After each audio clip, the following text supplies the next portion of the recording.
வணக்கம் பேரண்ட்ஸ்.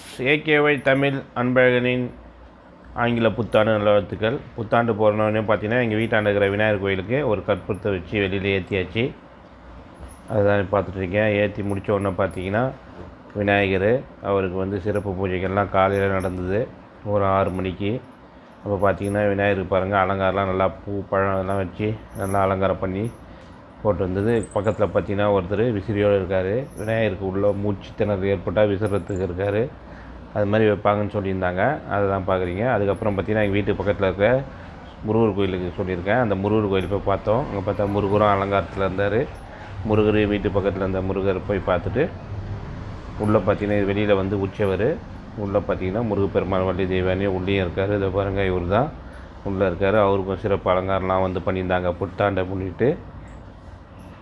அதையும் பார்த்துட்டு பாருங்கள், முருகப்பெருமான் எவ்வளோ அழகாக இருக்கார் பாருங்கள். புத்தாண்டு அதுவும் பார்த்ததில் ஒரு மனசுக்கு ஒரு சந்தோஷமாக இருந்து பார்த்துட்டோம். அதுக்கப்புறம் பார்த்திங்கன்னா அங்கேயே அம்மன் சிலை இருந்தது உள்ளேயே, முருகர் கோயில்லையே. அந்த அம்மன் சிலையை தான் நீங்கள் பார்த்துட்ருக்கீங்க. அப்புறம் பார்த்திங்கன்னா சிவபெருமானையும் நீங்கள் பார்க்குறீங்க. அவருக்கும் சிறப்பு அலங்காரம்லாம் பண்ணியிருந்தாங்க. அதையும் பார்த்துட்டு அப்புறம் என்ன பண்ணியிருந்தோம், அங்கேருந்து பார்த்திங்கன்னா எங்கள் குலதெய்வம் திருப்போரூர் முருகர் புத்தாண்டு அதுவுமா அங்கே போயிட்டு வரலான்னு சொல்லிட்டு கிளம்புனா ஆங்கில புத்தாண்டுக்கு. அங்கே பார்த்தா வன்னி மரத்தை தான் பார்த்துட்ருக்கீங்க. இந்த வன்னி மரத்தை பார்க்குறது ரொம்ப சிறப்பான ஒரு விஷயம்.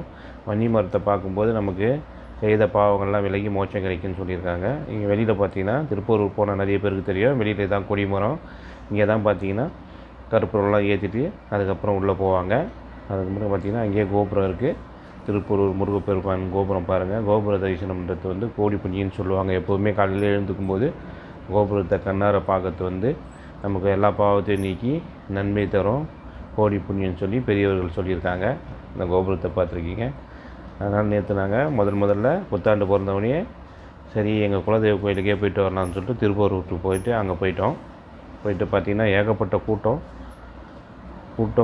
அவ்வளோ கூட்டம் இருந்ததுங்க நேற்று ஆங்கில புத்தாண்டுக்கு. அப்புறம் பார்த்திங்கன்னா உள்ளே உற்சவர் இருப்பார். அங்கே தான் அர்ச்சனைலாம் பண்ணுவாங்க.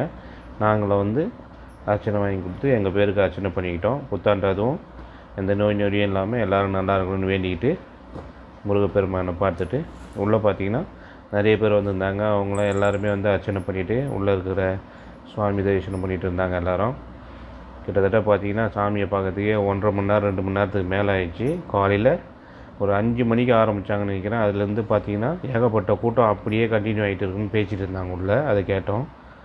அப்படியே பார்த்துட்டு இங்கே வந்தீங்கன்னா உள்ளேயே 2 சிவன் கோயில் இருக்குது சின்னதாக. அந்த சிவன் கோயிலையும் போய் பார்த்தோம். அங்கேயும் பார்த்துட்டு உள்ளேயே கோயிலை ஒரு சுற்றிட்டு அதுக்கப்புறம் அங்கேருந்து கிளம்பலான்னு முடிவு பண்ணோம். அதுக்குள்ளே பார்த்திங்கன்னா உங்களுக்காக தான் எடுத்துருக்கேன் பாருங்கள். உள்ளே எவ்வளோ கூட்டன்றதை காட்டுறதுக்காக பார்த்துருந்தேன். உள்ளே எப்போவுமே மூலவரெலாம் யாரும் எடுக்க விட மாட்டாங்க. அதனால் உள்ளெலாம் போய் எடுக்க முடியல. வெளியில் மட்டும்தான், அவுட்டரில் மட்டும் தான் எடுத்துருக்கோம். உள்ள முருகப்பெருமானை நீங்கள் நேரில் போய் பார்த்தீங்கன்னா அதுதான் தனி சிறப்பாக இருக்கும். அதை முடிச்சுட்டு பார்த்தீங்கன்னா அங்கேருந்து வெளியில் பார்த்திங்கன்னா அந்த லைனில் நிற்கும்போது பார்த்திங்கன்னா அந்த தூணில் சிலைகள்லாம் இருந்தது. இங்கே பாருங்கள், ஒரு குதிரை ஒரு வீரர் உட்காந்துட்டு இருந்தாமல் இந்த பார்க்கறதுக்கே ரொம்ப பெருமையாக இருந்ததுங்க. இந்த தூண்லாம் பார்த்திங்கன்னா ஒரு கல்லில் செஞ்சுருக்காங்க. மேலே வைக்கிற அந்த 3 கிராஷ் சொல்லுவாங்க இல்லைங்களா, அது மட்டும் தான் தனித்தனியாக வச்சுருக்காங்க. மீதியெல்லாம் ஒரே கல்லில் செஞ்சுருக்காங்க. அதெல்லாம் பார்க்கும்போது மிகவும் பிரமிப்பாக இப்போ நான் அட்சய பாத்திரம் இருந்தது. இதில் அரிசி போட்டு வேண்டிக்கிட்டால் வாழ்க்கையில் உணவுக்கு பஞ்சம் இருக்காது. அதுக்கப்புறம் வெளியில் பார்த்திங்கன்னா அங்கே சிவன் கோயில் இருக்குங்க. வெளியில் பார்த்தா நிறைய பேருக்கு தெரிஞ்சிருக்கும். திருப்பூர் போனவங்களுக்கு வெளியில் பிரணவ சிவன் கோயில்னு போட்டுருந்தது. அந்த சிவன் கோயிலுக்கு மேலே போயிட்டு பார்க்கலாம்னு சொல்லிட்டு வெளியில் வந்தோம். அப்படியே மேலே ஏறி சிவன் கோயிலுக்கு போக ஆரம்பிச்சிட்டோம். பாருங்கள், சின்ன படிக்கட்டு தான், ரொம்ப நல்ல ஒரு சிறிய மலை. அந்த படிக்கட்டுலாம் இருந்தது. நிறைய போயிட்டு இருந்தோம். எல்லாம் மக்கள் எல்லாம் இங்கே பார்த்துட்டு நிறைய பேர் அங்கே போட்டு பாருங்கள், அருள்மிகு பாலாம்பிகா சமேத கைலாசநாத திருக்கோயில்னு போட்டுக்கிது பாருங்கள். அந்த கோயிலுக்கு தான் போயிருந்தோம். இப்போ படிக்கட்டும் ஓரளவுக்கு சமமாக வெளியில் பார்த்தா விநாயகர் இருந்தார். ஸ்ரீ பிரணவ கணபதினு போட்டுருந்தது. அவரை வணங்கிட்டு இந்த பக்கம் பார்த்தீங்கன்னா முருகப்பெருமான், ஸ்ரீ பிரணவ முருகப்பெருமான் போட்டுட்டு அப்படியே மேலே கொஞ்சம் கொஞ்சமாக நாங்கள் படிக்கட்டு ஏற ஆரம்பித்தோம். நல்லா ஒரு மாலை நேரம், அந்த வெயில் தாழ்ந்து கொஞ்சம் வெளிச்சம் மட்டும் இருந்தது. அந்த நேரத்தில் ஏறும்போது உங்களுக்கு சைடில் பார்த்திங்கன்னா அந்த பனி பெய்கிற குளிர்ச்சி நல்லா இருந்ததுங்க. இப்போ மார்கழி மாதன்றதுனால பனி நல்லா கொஞ்சம் கொஞ்சமாக வர ஆரம்பிச்சிட்டு கொஞ்சம் சில்னஸ் இருந்தது. இந்த படிக்கட்டில் போகும்போது வேர்க்கும் இல்லைங்களா, அது மாதிரிலாம் இல்லை. அந்த சில்னஸோடு நல்லா அழகாக நாங்கள் போயிட்டு இருந்தோம். பாருங்கள், படிக்கட்டு இருந்தது. ரொம்ப படிக்கட்டுலாம் இருக்காது, ஃப்ளாட்டாக இது மாதிரி இருக்கும். அதுக்கப்புறம் ஒரு படிக்கட்டு அப்படி ஃப்ளாட்டாக இருக்கும். இது மாதிரி தான் இருந்தது. அதனால் வந்து ஏறுறதுக்கு உங்களுக்கு ரொம்ப ஈஸியாகவே இருக்கும். சைட்லலாம் பாருங்கள் எந்த அளவுக்கு அழகாக இருக்குது. அந்த இயற்கை காட்சியை ரசிச்சுட்டு அப்படியே நாங்கள் போயிட்டு இருந்தோம். மேலே போனால் சிவன் இருக்காருன்னு சொன்னாங்க. மேலே போய்ட்டுருக்கு அப்படியே கொஞ்சம் கொஞ்சமாக நடந்து மூவ் பண்ணி போயிட்டே இருந்தோம். இங்கே பார்த்தீங்கன்னா கீழே 2 பாருங்கள், மேலே பாருங்கள். சைடில் போனீங்கனாலும் ஒரு விநாயகர் கோயில் இருந்து மேலேயே அந்த விநாயகரை வணங்கிட்டு அங்கேருந்து அப்படியே திருப்பி நாங்கள் மேலே ஏற கண்டினியூ பண்ணோம். இந்த சைடில் பார்த்தீங்கன்னா மேலேயும் ஒரு விநாயகர் இருந்தார். அவரையும் போய் வணங்கிட்டு, எப்போவுமே வந்து வணங்கும்போது விநாயகரை வணங்கிட்டு தான் போகணுன்னு சொல்லுவாங்க முன்னாடி. அப்புறம் நவகிரக கோயில் பக்கத்துலேயே இருந்து அந்த நவகிரக கோயிலையும் வீடியோ எடுத்தோம். அப்படியே மேலேருந்து பார்க்கும்போது பார்த்தீங்கன்னா அங்கே பாருங்கள் முருகப்பெருமானுடைய அந்த கோபுரம் தெரிஞ்சுது. திருப்பூரூர் முருகனுடைய கோபுரமும் தெரிஞ்சுது மேலேருந்து பார்க்கும்போது நேராக. அது தான் உங்களுக்கு எடுத்து காட்டுறேன். அதுக்கப்புறம் வந்து மேலே நடந்துகிட்டே இருந்தோம். கீழே பார்த்தீங்கன்னா உங்களுக்கு வந்து அந்த ஜீவ சமாதிலாம் இருக்குது, சாமி இது. அதையும் போய் பார்க்கறதுக்கு போயிருந்தோம். இப்போ பார்த்தீங்கன்னா சிவன் கோயில் மேலே வந்துடுச்சு. பாருங்கள், மேலே ஏறியாச்சு. மேலே பார்த்தீங்கன்னா இப்போ சிவன் கோயிலோட அந்த தோட்டத்தை தான் நீங்கள் பார்க்குறீங்க. பார்த்தீங்கன்னா நல்லா இருப்பாருங்க, எவ்வளோ சூப்பராக இருக்குது பாருங்கள். கொடி மரத்துக்கு அடுத்து பார்த்தீங்கன்னா இந்த கோயிலோட சிறப்பு. மாலை நேரங்கிறதுனால மாலை நேரத்தில் அருமையாக இருந்ததுங்க. அந்த அந்தி மாலை நேரம்னு சொல்லுவாங்க, வெயில் தாழ்ந்த நேரம். அந்த தண்ணியில் தான் போகணும்.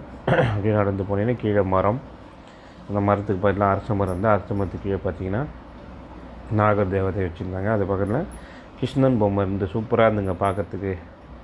நிறைய அருமையாக இருந்தது பார்க்கறதுக்கு. உங்களுக்கு காட்டுறோம் பாருங்கள். எப்போயுமே பார்த்தீங்கன்னா பாருங்கள் கிருஷ்ண பொம்மை எவ்வளோ அழகாக சூப்பராக இருந்ததுங்க பார்க்கறதுங்க. பாருங்கள், ராதே கிருஷ்ணா, ராதாவும் கிருஷ்ணரும் இருக்காங்க. பார்க்கறதுக்கு நல்லா இருந்ததுங்க. எப்போயுமே இது மாதிரி புத்தாண்டு பிறக்கும்போது, இல்லை ஆங்கில புத்தாண்டு, தமிழ் புத்தாண்டு இதுமாரி இருக்கிற நேரத்தில் சிறப்பான காலங்களில் நம்ம வந்து நம்ம குலதெய்வ கோயிலுக்கு போகிறது வந்து பெரிய சிறப்பாக இருக்குங்க. முதல் ஆரம்பம் அப்படி இருக்கும்போது பார்த்திங்கன்னா வாழ்க்கையில் எல்லா வெற்றிகளையும் தேடி தரும். அதனால் நீங்களும் உங்களுக்கு வாய்ப்பு கிடைக்கும்போது இது மாதிரி முதல்ல உங்கள் குலதெய்வ கோயிலுக்கு வருஷத்துக்கு ஒரு வாட்டியாவது போங்க. அப்போ தான் போனீங்கன்னா தான் உங்கள் குலதெய்வத்தோட அருள் இருந்தால் மட்டும்தான் மற்ற தெய்வத்தோட அருள் உங்களுக்கு. கோயிலுக்கு நானும் என் மனைவியும் தான் போயிருந்தோம். இந்த வீடியோ உங்களுக்கு கண்டிப்பாக பிடிச்சிருக்குன்னு நினைக்கிறேன். மறக்காமல் நம்ம வீடியோ சப்ஸ்கிரைப் பண்ணிவிடுங்க. மீண்டும் அடுத்த ஒரு நல்ல வீடியோவில் பார்க்கலாம். ஓகே ஃப்ரெண்ட்ஸ், அனைவருக்கும் இனிய ஆங்கில புத்தாண்டு நல்வாழ்த்துக்கள். நன்றி. மீண்டும் சந்திப்போம். உங்கள் ஏகேஒய் தமிழ் அன்பழகன். நன்றி நண்பர்களே.